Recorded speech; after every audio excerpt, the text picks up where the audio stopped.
Anthony Horowitz, thank you so much for coming on to the podcast. It's a pleasure, Paul. Thank you for inviting me. Well, I read Marble Hall Murders and I loved it. And I'm not even a mystery buff, but it grabbed me and it kept me interested in guessing the whole way through. Fantastic book. Well, it's very kind of you. Thank you very much. It's a special day for me because actually this morning was the first day of principal photography. We're shooting the TV series. So it's a special day for Oh, me to be talking to you. And I'm very happy to hear that you like the book. fantastic! It's the third in a series of a TV series. Is that That correct? is correct. We started with Magpie Murders and then Moonflower Murder and then Marble Hall Murder. Plural. How much fun that must be. Are you on the set? Are you involved in the filming? Well, clearly not today. They're shooting in Dublin today, and here I am talking to you from London. My wife, Jill Green, who is the producer of the show, is out there representing me, and we have a fantastic team, exactly the same team that shot Moonflower Murders. And I do go out and visit. I normally do cameos. I appeared in both Magpie and in Moonflower, and I will at some stage go to the set so I can do the other Alfred Hitchcock, and do my little Hitchcock appearance. But generally speaking, there's nothing left for the writer to do, so I stay away, and I think everybody prefers it that way. Hmm. Can you describe what it feels like when you see something that you wrote on the screen for the first time? Well, it's always exciting. There's a sense of something like 60 people are going to be out there working, with the cameras and the lights and the sound and the props and the costumes and the performers and and all the producers and the different people who go into this. And so you get that sense of, all these people are here because of an idea that I had a year ago, and, that I spent a year writing, and here it is all happening. And then there's the sort of sense of unreality because this exists inside my head. It exists on the page, but now I'm actually seeing it sort of unraveling in front of my eyes. So there's always a sense of excitement, but also trepidation. I do the adaptations. I've adapted my own work into screenplays, and I worry, is it good enough? Are these lines witty enough, short enough, fast enough, slow enough, whatever it might be? There's a constant sense of worry, but it's a fantastic experience. I mean, it really is. I have such a solitary life. Here I am sitting in a room where I spend 10 hours a day, sort of 365 days a year, and to get out there, to have my work alive around me, it's fantastic. Can you describe the process of adapting a novel to a screenplay? Well, I can. It's not easy to describe it because it's a lengthy and complicated process, especially when you're dealing with a book which has something like 150,000 words, I think 550 pages. This is a big, complicated book, and unlike when you're reading a book on television, if you're watching a show, you can stop and go backwards and forwards, I suppose, with your controls, but people won't do that because it's boring. So it's got to be simplified. And I think that's the first word I'd say, is you've got to take the plot and decide what you can lose, what can you drop, what can you take out. Everything in a book that I've written, I love when it's a book, but when it comes to taking it into television territory, I want to start by almost just killing off my children, as it were, and taking out that character, that scene, that clue, simplifying, making it move more in a way that people can easily follow. And then I suppose it's a question of just, rethinking things. I'll give you a good example. The book is set in the south of France. We couldn't afford to shoot there. So the film is going to be set in Corfu in Greece. And that has had a lot of knock-on effects. There's a big plot to do with Impressionist paintings inside the book. And there were no Impressionist paintings, and there are no Impressionist paintings in Corfu. No Monets, no Renoirs, none of that sort of stuff. So that requires an enormous amount of changing and adapting. So, I mean, that's just a couple of little... I could talk to you, to be honest with you, Paul, for a day, and I still wouldn't get to the absolute sort of nitty-gritty of it. But I think at the end of the day, it's a question of recognizing that the book and the TV series, though interconnected, and people who read the books want to see the same characters and the same sort of ethos, they are at the same time very separate things, separate beasts, and you have to treat them as that, in that way. Wow, fantastic! I appreciate that. I'm actually adapting one of my novels to a screenplay right now, so that's very, very useful little mini Well, I hope that does masterclass you help just you a gave little bit there. because it is a knack, and I'm lucky because I was writing books when I was young, and I then got into TV, writing scripts not based on my books, but just writing TV scripts, and I've spent my whole life doing both. So it is a question of taking one hat off and putting the other on, and I'm sort of very comfortable in both arenas. But a lot of writers who come to it for the first time, feel sad that something that they loved in the book has to go, and I've lost that now. I'm quite brutal with myself, not with anybody else, just with myself. Very good, very good. Well, Marble Hall Murders contains a book within a book, which is an idea I loved. I was reading as I'm reading along, I get to the point where the editor, picks up a book and starts reading it, and after a few pages, you're realizing, wow, I'm reading a whole different book now, and it just and at first I thought, oh, this is odd, and then I thought, well, yeah, that's what I'm doing. I'm sitting here, I'm reading. That's why I'm sitting here. This is kind of cool, It's a different book, but anyway, it was a great idea, very creative. The book is written by uh, a separate author in the book, a character in the book, about a fictional family that resembles his own, leads to a murder investigation by the editor. Where did the idea for a book within a book come from? I had the idea a very long time ago, and of course, Magpie Murders, the first in this trilogy, is exactly the same, although it's done in a slightly different way. One of the things I try to do in my writing is not to repeat myself, but even so, book within a book is what these stories are. And where it began was I've always been interested, not just in writing murder mysteries, although I love them and I love reading them too, but I'm also interested in why we read about them. Why is it that murder fascinates us? What is it about murder mysteries that makes it such a hugely popular genre in the world of fiction? And I wanted to write about what it was like to be a writer of murder mysteries. So in the first book, I created Alan Conway, who was not a particularly pleasant writer, and he was based on Conan Doyle. I was fascinated by Sir Arthur Conan Doyle, the creator of Sherlock Holmes, who wrote these wonderful detective stories, and the greatest detective in all of fiction, Sherlock Holmes, but hated doing it. Felt it was beneath him, didn't enjoy writing these books. He wanted people to read his other work, his gothic, his not gothic, his historical romances and such. Things like the Micah Clarke and the White Company, books I'm sure that neither you nor any of your listeners will have heard of. And I'm fascinated by that too, the mind of the writer. So I had this idea of doing a series of murder mysteries in which the writer would be a main character. Alan Conway in the first two, and in this new book, a younger writer called Elliot Crace has taken over the mantle and is writing the novel inside the novel, and to look at how they think and how they work and why they do it. And so to be able to write about the nature of murder mystery at the same time as I write a murder mystery. Fantastic. Well, can you briefly describe how you create a mystery? Do you reverse engineer it? Do you know what's going to happen at the end and then go back to the start? I spend an enormous amount of time working on the structure and thinking about. I probably spend as much time thinking about it and making notes about it and structuring it. And I have a notebook. I have one in front of me somewhere on this desk, which is absolutely jammed with ideas, clues, red herrings, suspects. Here it is. Here, you're looking at now a page of my notes of one of my books, and this process takes me 3 or 4 months sometimes to get right. Where I start, if you think about murder mystery as a darts board, I begin with the bullseye, the bit in the middle, the circle where it all starts, and inside that circle are two people, A and B, and A murders B. Why? What is the reason for somebody to do such a terrible thing? Why would anybody get so angry, so upset, so afraid or whatever, that they would consider doing this terrible thing and murdering another human being? And that's where it begins. Then I start to think, well, who is A? Who is B? Who are their friends? Who are their relatives? Who knows them? If B is the person getting murdered, who else wants to murder him? And as I see it as working outward. So you've got your dartboard, and I'm getting wider and wider and wider as I look at all their circumstances and all the people involved with them and the worlds that they occupy, until finally I get to that outer rim, which is sort of double figures on the top 20 and all the rest of it. And I've got the entire dartboard, and that's how I do it. Very good. And in the Marble Hall Murders, the book inside the book features anagrams, which end up being clues. Do you also hide anagrams in your books, or do you like word plays and word games like that? I'm a cruciverbalist, which is a posh word for a crossword solver.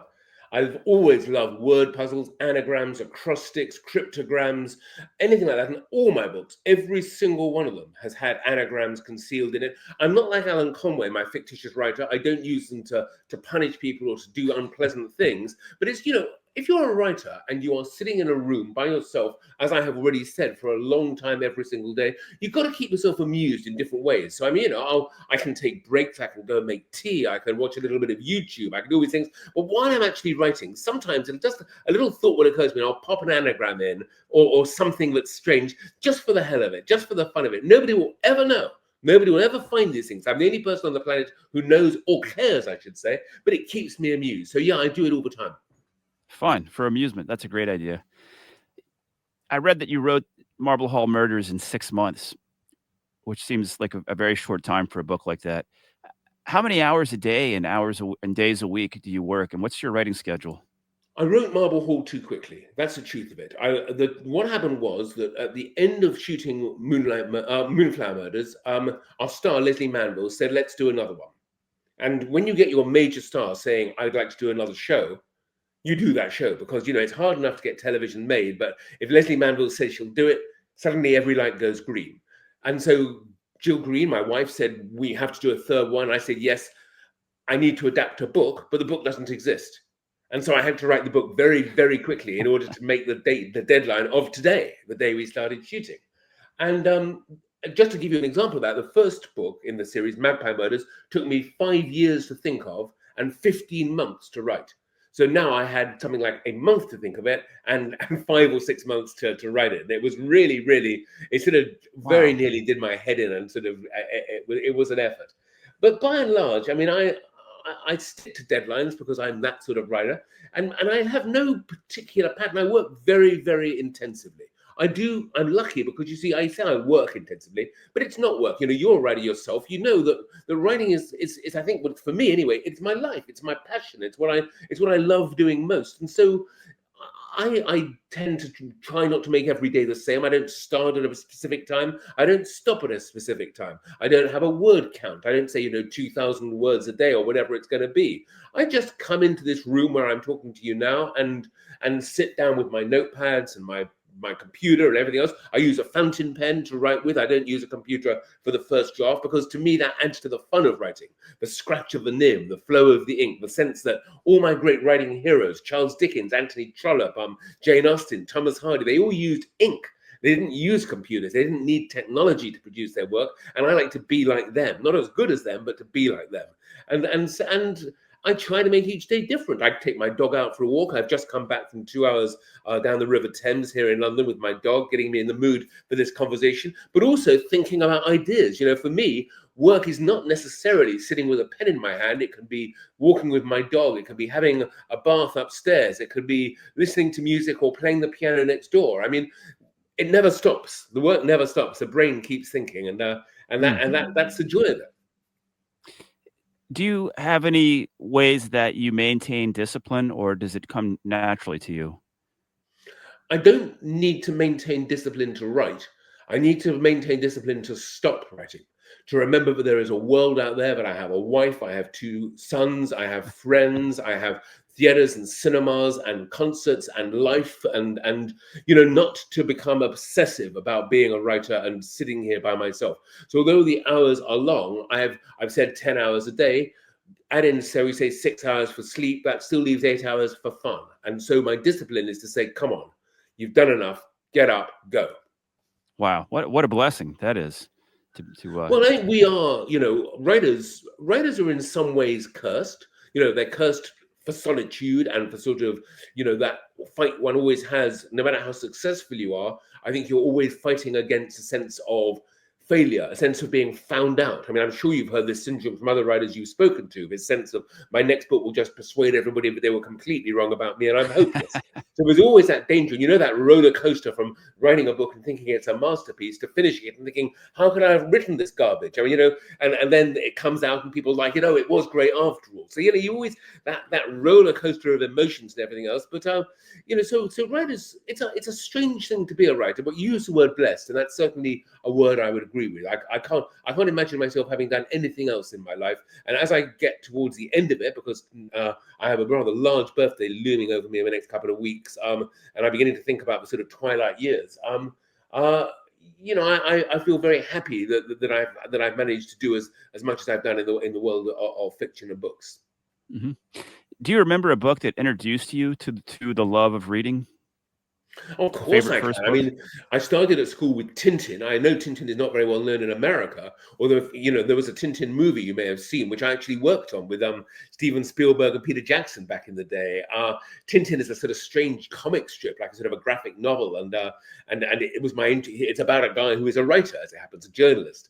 And that was my starting point. But then there were a series of adventure novels written by a Canadian writer called Willard Price. They were always with the word adventure in the title. So it was underwater adventure, lion adventure, shark adventure, cannibal adventure, always adventure stories. And they absolutely fueled my imagination. And I still remember as a kid, I'm talking about being 10, 11 years old, waiting in my school library for the next one to arrive. You know, we used to put our name on a list for who was going to read it first. And I begged them to let me put my name at the top so I'd be the first one to read it. And it would finally come in and everyone would read these books. And when I'm writing, I still try to inject that same sort of excitement into my work. But I want people to, to want to read the next page, to look, like I did when I was a kid, to devour the books.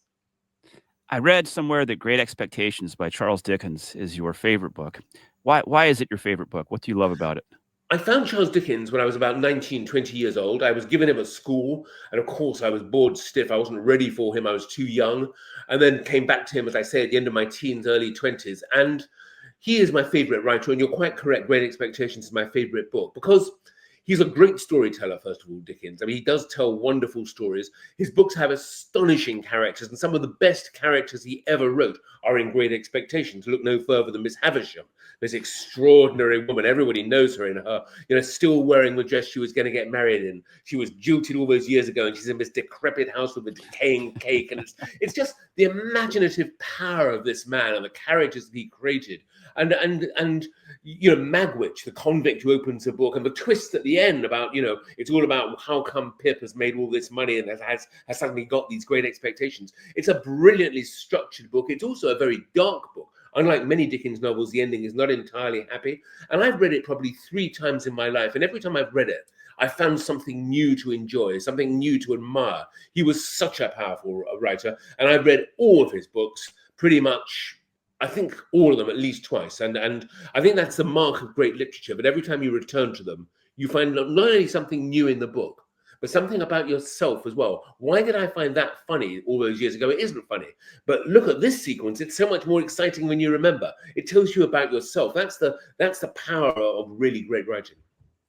I agree. I've read Great Expectations twice as well. And I think I've read all of Dickens' novels. He is absolutely a master. I love him for the same reasons you just described. Well, I'm glad to hear that we have that in common. I mean, Dickens is a great uniter, and there are things in the books, some of his treatment of women now, but again, that's the world we live in. That it's something else that literature does, that as mores and morality changes, things that were acceptable 20, 30 years ago suddenly strike you as discordant with our times. Doesn't diminish their greatness. I'm a great fan of Ian Fleming and James Bond, and a lot of people find those books, misogynistic, sexist, all the rest of it. And I always have to say, no, that was written in the 50s. You've got to put the books into context, and yet I still think they're great books despite that. How did your teachers at the rugby school help you to become a writer? Well, I was very lucky. I was unlucky first. From 8 to 13, I went to an absolutely foul boarding school in North London, and it was a very, very brutal place, and it did a great deal of damage to me in terms of my confidence, my happiness, my self-regard, self-esteem, zero, incidentally, and the brutality of the place was horrific.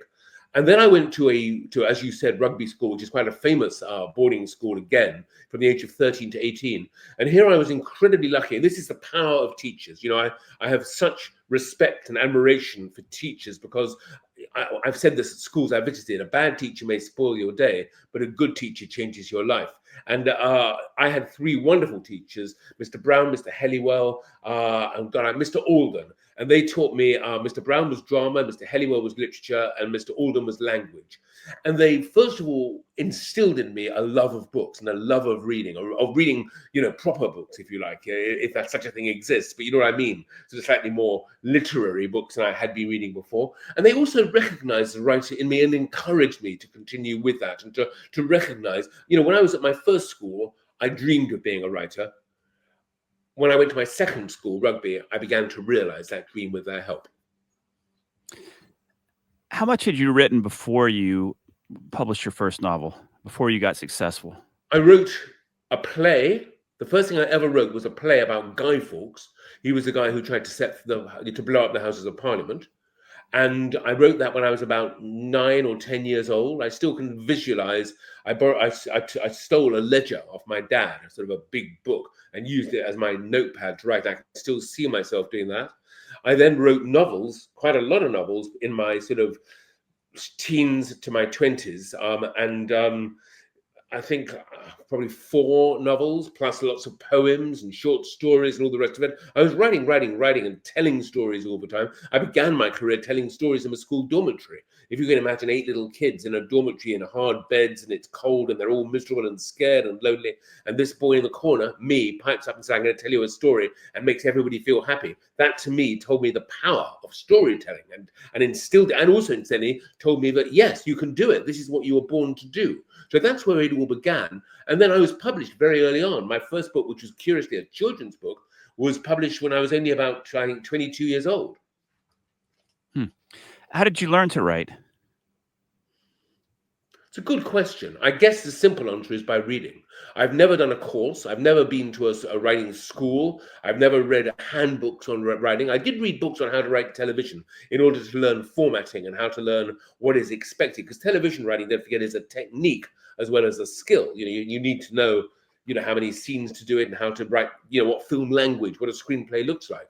So I had to learn that from somewhere. But I learned and the other half of your question, Steady Paul, is I'm still learning. I mean, that's the great joy of writing, is that every time you write another book, you hopefully get a little bit better, and you can surprise yourself and go in new directions. But so I'm still learning. I'm still hoping to get better, and hoping that my next book will be better than the one before. That's always been my dream and my ambition. But I read a lot, and reading. Whenever I read, I've been reading the Mick Herron books. I don't know if you know them. Slow Horses. Those books. Oh, they're wonderful. No. Take a look at them. He's just there's a TV series on Apple. Of the Slow Horses with Gary Oldman in the lead, but he is just. I read his stuff, and I think I'm a beginner compared to him. His writing style is so clever, so everything he writes just sort of makes me stop and catch my breath. Little phrases are just almost thrown onto the page carelessly, and it's interesting that he was unsuccessful for many, many years. He wrote these books, nobody read them. Then they were made into a TV series, and he became huge. He is still very, very big in the UK. And I learned from him. And, the difficulty is not to try and write like him, because he's doing what he does, I do what I do, and there's no meeting point there. But nonetheless, it still opens possibilities for me. It shows me where I might go. And so that's how I've learned to write. Can you tell us his name again? Mick Herron. Mick Herron, H-E-R-O-N. Slow Horses books. The first one is called Slow Horses. I mean, there are, I think, 8 in that series. Another one coming out this year. And as I say, check them out on Apple. The TV show is pretty good too.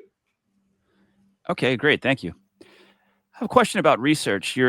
Let's use your Alex Rider series as an example. Alex Rider is a young boy in the MI6. And how do you research? How did you research the workings of the intelligence community so you could write those books? John le Carré, Mick Herron, every spy writer has to write blind. I mean, if they do know the truth, they're not allowed to say it, and they have to really invent. And Mick Herron has cheerfully said that everything he writes in his books is just his imagination. That is true of the Alex Rider books too. I have, as it happens, met spies. I know a little bit about the world of espionage, and I certainly know about historical espionage, Second World War onwards. Writing in Foyle's War, I was writing about that. But research doesn't come into the actual creation. That's just imagination and thinking, what might it be like? You don't know. You haven't been inside MI6, nor has anyone else, and that's always on the writer's side. But you may be ignorant, but as long as you don't sound ignorant, and as long as you write from a position of strength and throw in enough detail to make it believable, you'll get away with it. So, I always say that there's at the end of Stormbreaker, the very first Alex Rider book, there's a sequence in which Alex flies in a helicopter to London and then jumps out over the Science Museum with a parachute and smashes through the roof, and then with a machine gun, and accidentally shoots the British Prime Minister. Doesn't kill him, just wounds him. But that sequence is crazy. I mean, it's the most ludicrous sequence you could imagine, really. A 14-year-old boy jumping out of a helicopter, going through a roof and shooting the Prime Minister.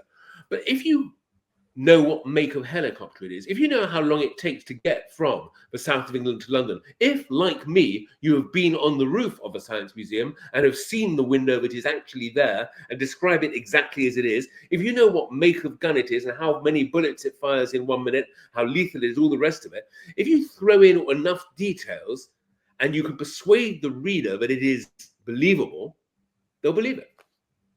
Wow, that's fantastic. I love that. That's a great point that nobody else knows what goes on inside spy networks either. So Well, that's it. nobody's But ever going to nobody also prove you wrong. knows if I say a helicopter flies at, I don't know, 140 miles an hour or 240 miles an hour, are you really going to go and check? I mean, as long as it sounds believable, you've got to, writing is so much about persuasion. It's about persuading your reader.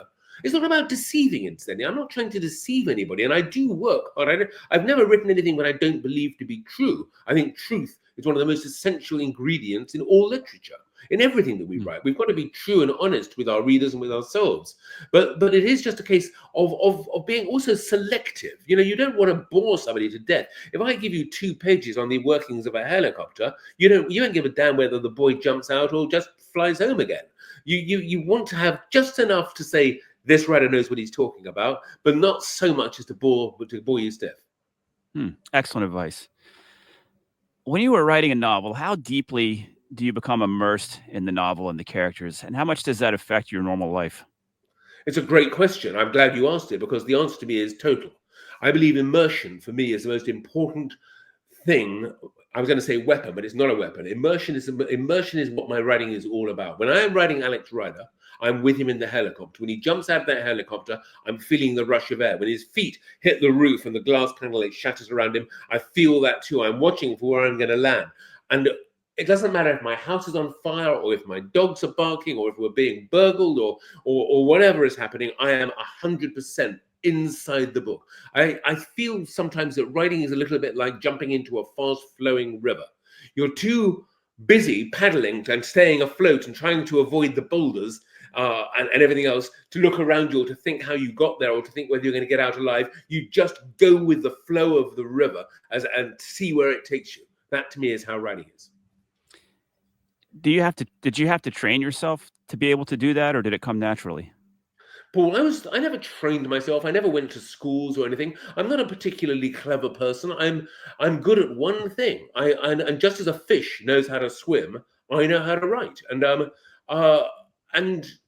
think that I was lucky twice. One, to find this skill, and 2, to exercise it successfully.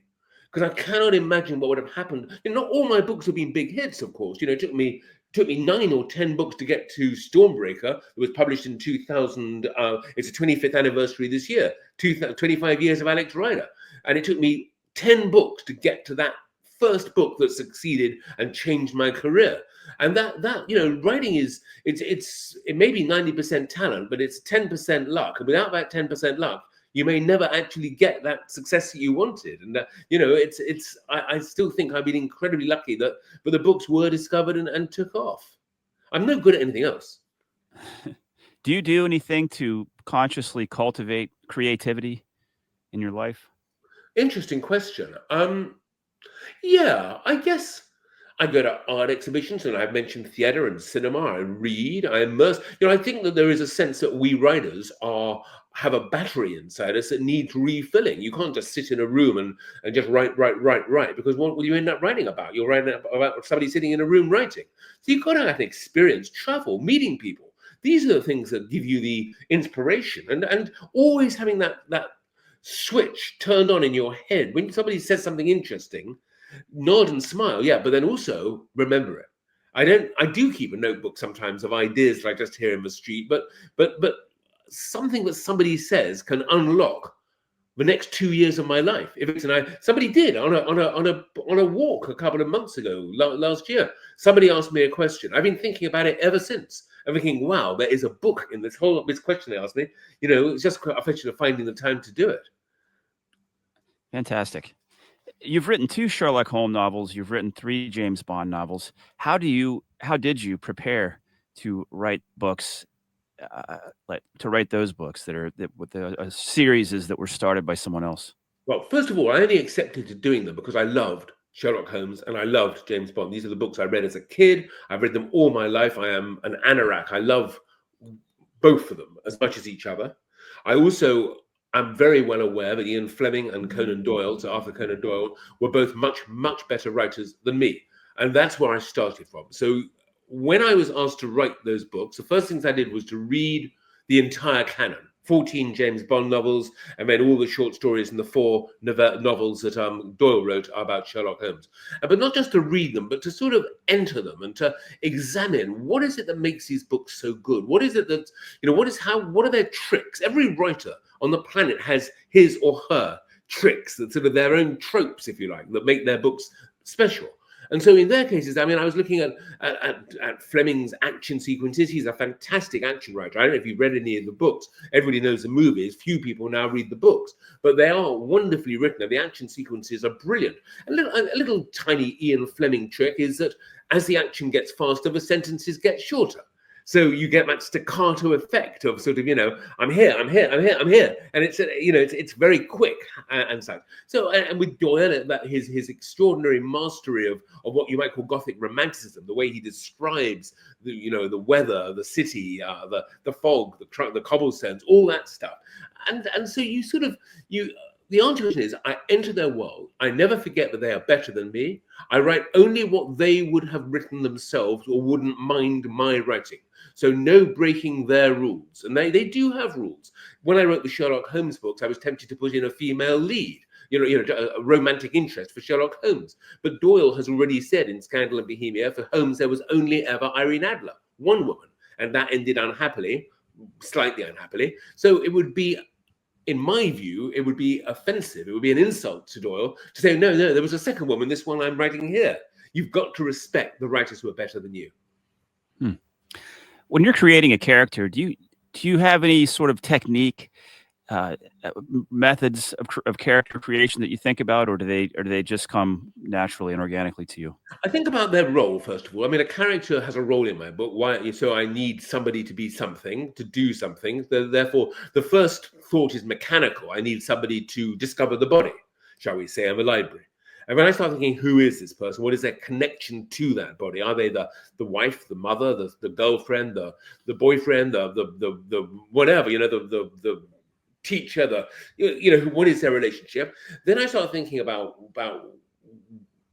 who they are, really. I start with name. Funnily enough, one of the first things I do with a character is their name. Now, when you and I met, the first thing I knew about you was that your name is Paul Trammell. So that doesn't tell me very much about you, but it gives me a sort of an idea. Because if your name was, for example, shall we say, Ahmed Trammell, that would tell me, or Pierre Trammell, then that would tell me something different about you. So your name does sort of inform you a little bit, as I would imagine Anthony Horowitz probably does you to me. So, and it is the fact of the life that the first thing we learn about most of the people we meet is their name. How do you do? I'm Paul Trammell.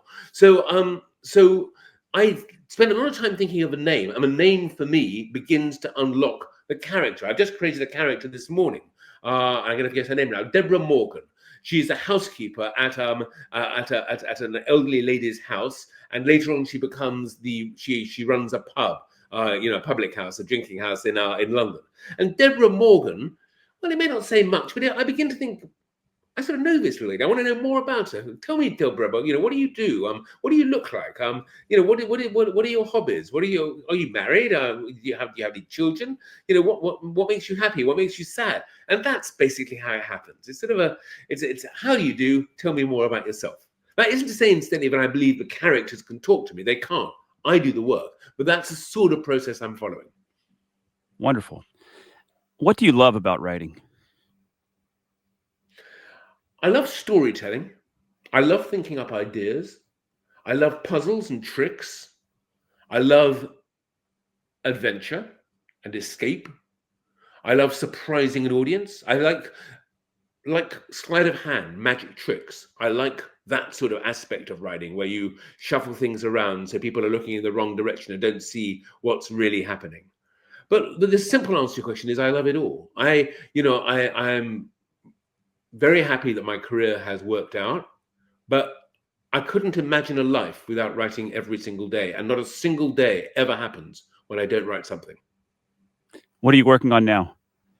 I've just begun. The book I showed you is the notes for a new Hawthorne novel. These are novels in which I appear as the sort of sidekick come narrator to a very difficult detective called Daniel Hawthorne.